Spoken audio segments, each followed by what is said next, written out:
Alright, so good morning. Good morning. Papakita namin ngayon sa video na to itong Toyota Innova na 2015 automatic transmission, diesel engine and Alphard look na po siya. So, e-variant po ito and ang mileage na po as of now is 48,452.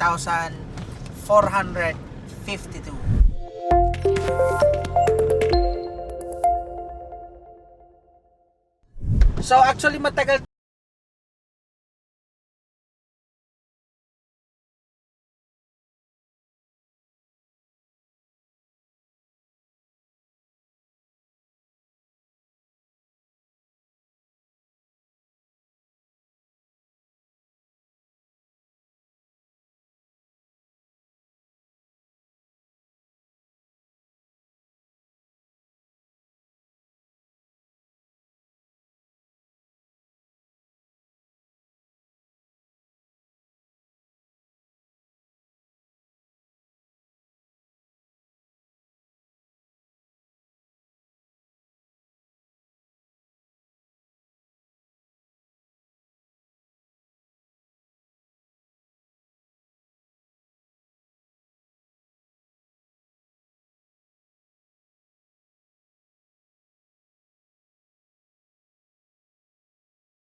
Wala akong naririnig sa pangilalim. Pero may vibration sa ayo.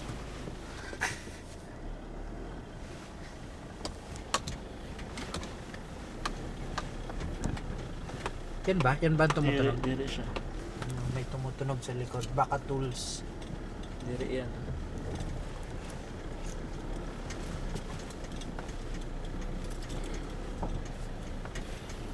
Pero parang nasa loob lang, ano.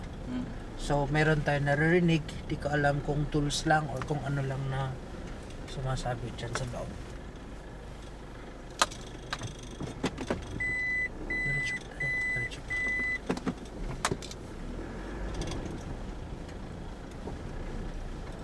Lakas din ng hatak niya. Lakas ng pwersa niya.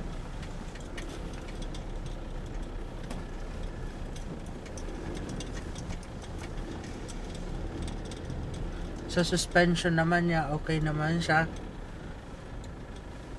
Di ganun katigas at di naman ganun kalambot.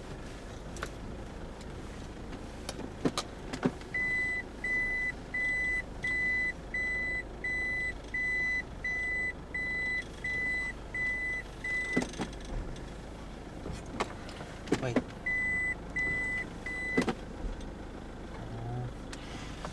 Sa shifting niya okay naman siya. Pasok agad Reverse. Kung nag-drive ka, ayan, pasok din agad siya. So hindi siya nadi-delay.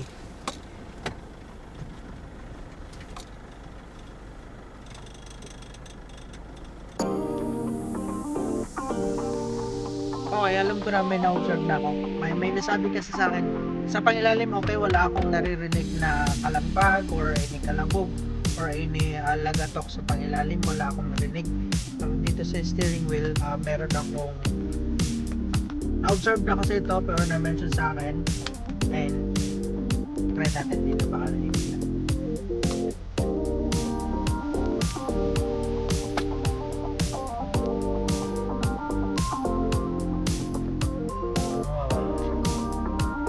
Hindi naman manibela. Hindi ko yung ginagalaw pero gumaganyan-ganyan siya. Hindi yan nakasagad kapag nakagitna lang talaga siya na.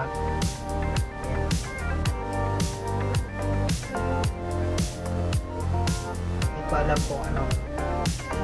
Actually may na-encounter na akong ganito dati pero hindi ko alam kung ano yung naging problema.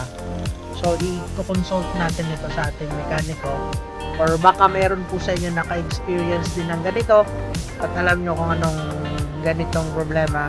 Pwede po kayo mag-comment below para at least ma-share din or malaman din ng ibang hindi ko po yan ginagalaw. Kapag kinabig mo siyang dito, naramdaman mo ito. Ayan siya. Pag papunta sa left, papunta ka sa left, ganun din.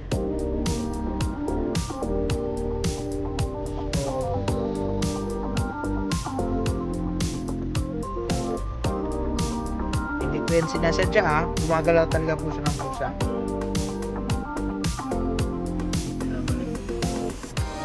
So yun, so far yun lang po ang na-observe.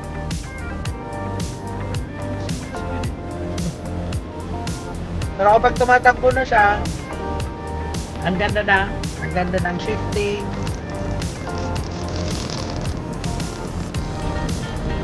Ang ganda ng tampo niya.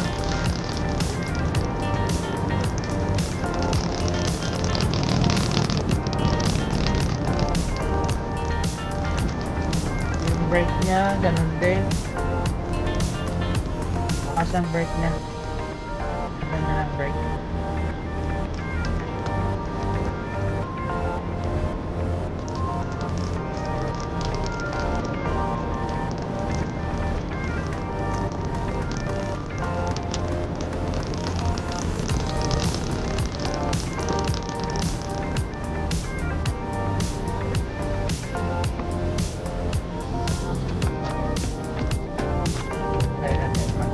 First gear.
niya.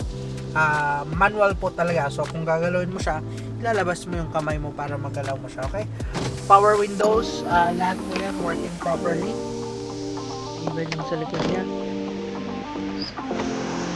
So working properly ang power windows. Busina, good. Ito po, na-adjust ko ito, na steering wheel niya, up and down. Yan. So mamaya papakita natin ang mga ilaw sa likod. Control sa wiper, control sa signal lights, yan po. Hazard, so yan. And the stereo working properly. Ang digital tawag dyan, clock. So andyan po siya. Nakalimutan pa pala. So yan. Then ito, may mga konting gas-gas, may mga konting linisan. Ito wala na siyang takip. So far so good, okay pa naman siya. Ang brake niya, ganda pa ng handbrake niya, ganda pa. Kagat niya. Ito po, ang ganda pa, dito pa po siya. Good. Hindi pa lang po work.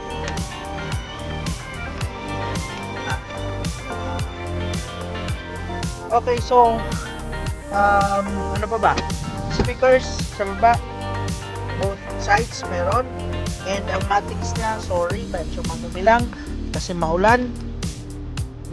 Andyan pa ang original matics niya, pero meron nang nilagay sa pangibabaw, so nakadalawang level na. Pwede na ba tayo lumabas?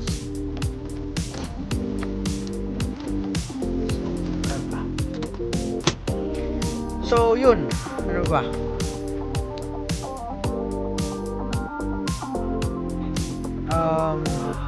Indicators, check po natin.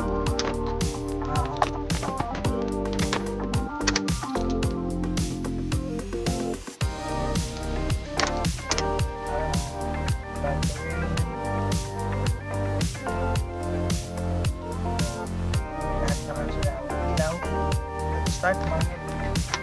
Wala siya. Okay. Park, reverse, neutral, drive, third gear, second gear, lower gear. Okay. Pagpilihan niya, bomba, of course, total, functional. Aircon, sobrang lamig ng aircon.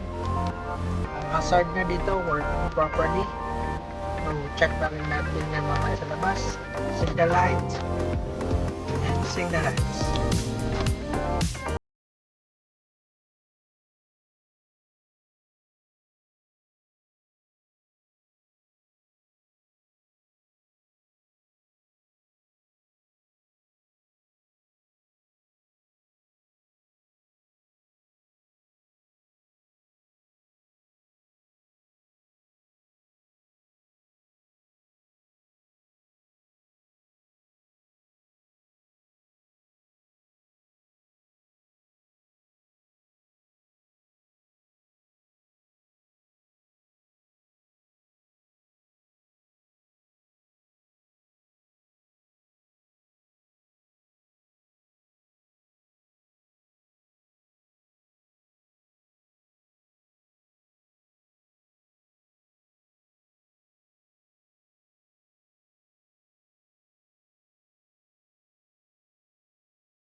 auto search at magkakaroon ka naman ng chance manalo ng Suzuki Espresso. Okay? So abangan nyo na lang po. Anyway, tuloy na po tayo.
Basta nasisira talaga.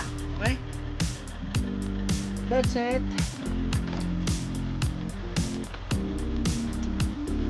Dito tayo sa likod.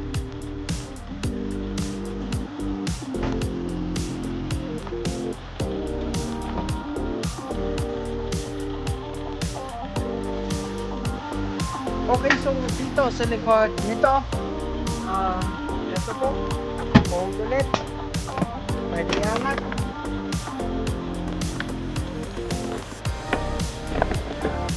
So, the same ito sa kabila. Pwede din siya angat. So, mas malaking space for your luggages, and also may bottle holder dito. May bottle holder dito. Andito rin yung tools. Wala siyang jack. Wala siyang jack. Then, ito naman, wala din po siyang damages, wala din po siyang punit, pero medyo madumi na po rin po siya. Yan, kung makikita nyo po, may dumi-dumi na rin po, kaya kailangan talaga nito ng interior detailing. Okay? So, that's it for our interior. I-check na po natin ang exterior nitong Toyota Innova. Okay, so start dito tayo sa likod. Ito, unang-una namin chine-check kasi kapag basag po ito, mahal po siya kapag papalitan. So, ang halaga po nito kapag mag-order ka online, nasa 3,000 to 5,000 yung pang range niya. Kaya, check na po natin. Wala po siyang basag. So, goods po yan. Ito, goods. Ito, good. And ito rin naman, wala din po siyang basag. And of course, sa windshield, okay naman po siya. Wala din naman po dyan mga basag. And sa body niya, malinis din po siya. Although may mga minor scratches, mga hairline scratches, pero hindi naman natin yan maiwasan. Kagaya po nito, hairline scratches. So yan po. Okay. Off ba muna? And then eto, naka-block po siya, pero kung gusto niyo po, pwede rin naman ito yung braid. Lagyan na lang ito ng chrome garnish kung gusto niyo po. Ang chrome garnish ng Toyota Innova nasa 5,000 plus to 6,000 plus. So pwede po siya palagyan.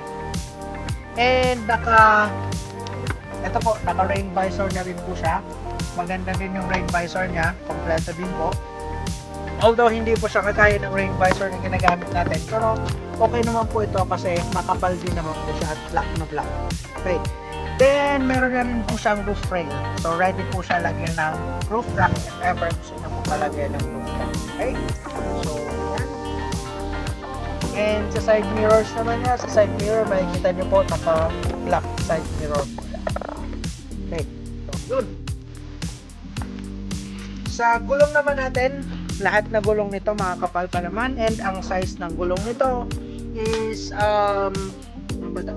Rim 15, 205, 65, rim 15. So lahat po siya makakapal pa, and Toyota po ang Magna. Okay. Ito. So makikita niyo po dito yung paint niya, although okay pa naman po siya, pero may mga crack na siya. Nakikita ba?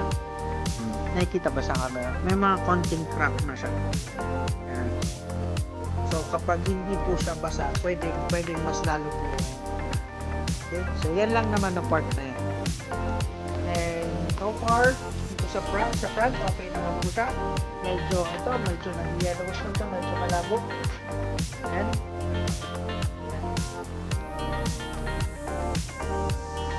Nagmo-moist na siya sa loob, pero kaya pa naman po ito palinisan. Okay? Then wala po siyang nakalagay na pag-light.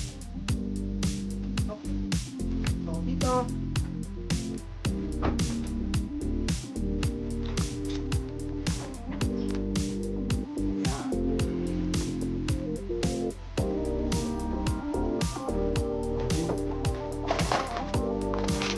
okay, so far yun lang naman ang nakita kong minor scratch, and yung dun na nasa hood, and ito parang mateba yung color niya, and yan po, may crack siya, pero tolerable naman siya.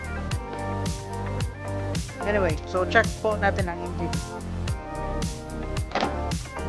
Ito tanggal, so kailangan ito mas i-fix para sa mga diretso tanggal. Okay, so sa engine naman ito, so since consigned unit po ito sa amin, hindi naman po namin ito pinapagalaw, hindi pa namin siya pinapa-engine wash, but definitely kung manggagaling po sa amin ng bayan, i-release na po namin yan na pag-engine wash. Okay? Pero so far, makikita nyo po, wala naman ginalaw sa makina, wala naman kumbaga in-improvise or mga pinalitan.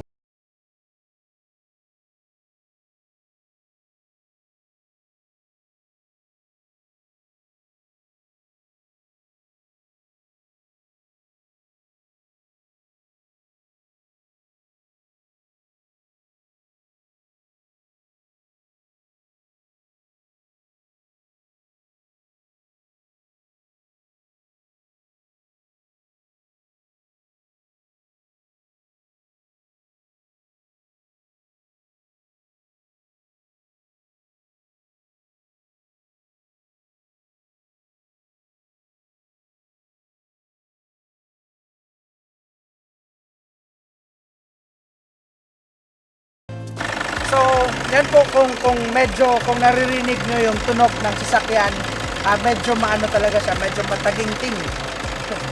Ewan ko kung ano yun sa Tagalog na tagingting, basta yan, medyo matining talaga siya. So, ganyan po, alam ko na yan, kailangan po yan i-change oil, okay? So, yan nga pinakita ko sa inyo kanina, yung langis talaga maitim na siya. And makikita nyo po, wala rin po itong usok. Yan. Wala siyang usok sa dipstick. Wala po siyang talsik.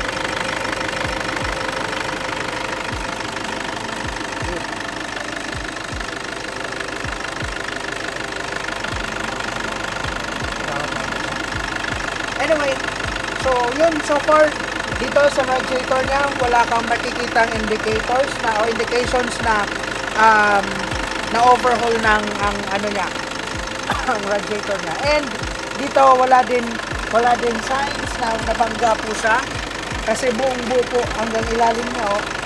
Buong buo yung chassis niya. So wala po siyang mga yupi or wala po siyang signs na repair yung ano, chassis po niya. Okay?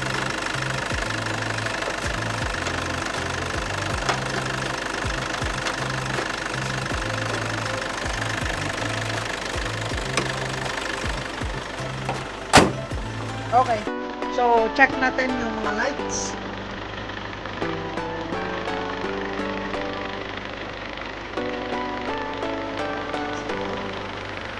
Headlight. Up. Down. Okay. Hazard. Okay. Hazard. Okay. Signal light left. Signal light. Okay. Signal light right.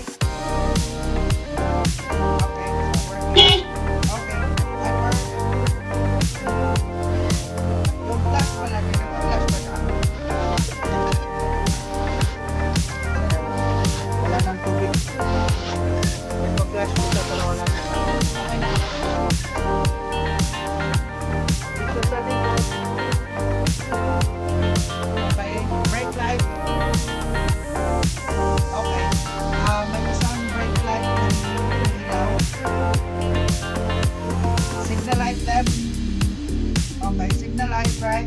Okay, reverse light. Okay, so ito lang talaga, hindi siya umiilaw ang isang brake light. Wiper sa likod.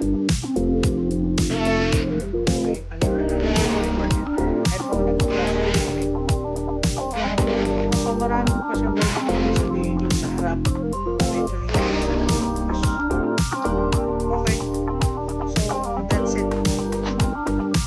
Okay, so pag-usapan natin yung price ng Toyota Innova 2015. So, kung i-search nyo po ito sa marketplace, na ang selling price ng 2015 ng automatic transmission, nag-range po siya from 600 to 680,000. So, depende po yun sa, depende of course sa location, depende sa status ng sasakyan, at syempre, most especially, depende po yun sa seller natin. Okay? Pero ito po ng Toyota Innova na 2015 na consigned sa amin. Actually, kung i-search nyo po sa marketplace, nakapost po ito ng 645,000. So, yun po talaga yung selling price namin. If ever bibili nyo po ito na Toyota Innova, 645,000. Pero as is po yun. Ibig sabihin ng as is, kung ano po ang status ng sasakyan, yun na po mismo. Ibig sabihin, kung ano yung mga naging observation natin ngayon, hindi na po natin siya gagalawin. As is na po siya. Hindi na po i-repair. Okay? Now, since Bicol Auto Search ang nag-o-offer sa inyo ng sasakyan, since pinasok po ito dito sa amin sa Bicol Auto Search, kino-offer po namin yung costing, ang possible costing, kung isasama namin yung services ng Bicol Auto Search. So, ito po yung free ang transfer of ownership. I mean, kasama na rin yung ceramic coating, kasama na yung color correction, kasama na yung interior detailing and exterior detailing, kasama na rin po ang PMS or preventive maintenance services. Ibig po sabihin, i-check up yung sasakyan, i-repair yung sasakyan kung may kailangan i-repair, i-change oil kung kinakailangan i-change oil, and actually itong Innova na to kailangan na po talaga i-change oil. I-check po lahat ng langis, i-check po lahat ng belt, kung kailangan palitan ng belt, papalitan ng belt, kung kailangan higpitan, hihigpitan ng belt. I-check na rin po lahat ng mga brakes nito, ang brake pads kung maninipis na, papalitan po natin kung medyo maluluwag na or medyo loose na or kailangan higpitan, hihigpitan po natin. Okay? So, kung kailangan ng wheel alignment, of course, ipapa-align po natin yan. Kung kailangan ipalinis ang aircon, ipapalinis po natin ang aircon. Yun po yung services na yun ng offer ng Bicol Auto Search. Now, kung kukunin nyo po ang etong Innova na to na as is, doon po tayo sa 645,000. Pero kung ipapasok po ito sa services ng Bicol Auto Search, kukunin po namin ito sa price na 688,000 pesos. All in na po yun. Wala na kayong ibang isipin. Ibig sabihin, ilalabas po namin ito na sasakyan dito sa garahe ng Bicol Auto Search na malinis po lahat, na ready for long drive at wala na po kayong iisipin. Even yung issues na na-observe natin sa manibela niya, ipapaayos po natin yon. Even yung langis na kailangan ng palitan, ipapapalitan na po natin yon. So, lahat po yun. Ibig sabihin, lalabas po ang sasakyan sa garahe, gagamitin nyo na lang. Okay? So, hindi rin po kasi talaga may iwasan na kapag bumibili tayo ng sasakyan, paglabas nyo, may kailangan pang ayusin, may ma-observe kayo ng mga minor issues, kailangan papalitan ng brake pads or kailangan mag-change oil. Pero at least dito po sa amin, lahat po yun na kailangan gagawin na po dito sa garahe pa lang. Okay? So, 688,000 all in. Cash po yun, spot cash. Pero if ever gusto nyo po ipasok ito sa financing, ang all-in down payment naman po natin is 254,928. So sa 254,928, kasama na po dyan ang fees or mga processing fees na babayaran sa Asialink. So, yun na po lahat ang ilalabas nyo, wala na pong iba. Okay, isahang bagsak lang po yan.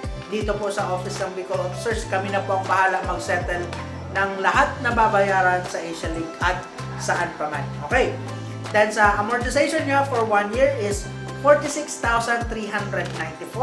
Sa 2 years naman is 26,327. Sa 3 years is 19,638. And for 4 years is 16,294. So, yun po yung price ng Bicol Auto Search, all in kasama ang packages. So, ano bang hinihintay nyo? Kunin nyo na po itong Toyota Innova 2015 model E-Variant Automatic Transmission. So if ever you are interested, tawag po agad kayo sa aming official number. So ito po, naka-flash naman dito sa screen. Hanapin nyo na lang po. Dito yata or dito, hanapin nyo na lang. Or visit po kayo sa aming Facebook page na Bicol Auto Search. Okay? So again, tawag po agad kayo. Paunahan na lang po tayo dito sa unit nito. Abangan nyo na lang din po kung may mga naghahanap pa na ibang unit. Marami pa po kami i-feature na units. Abang na lang po sa mga susunod na video. Thank you very much for watching. Have a nice day. God bless and keep safe.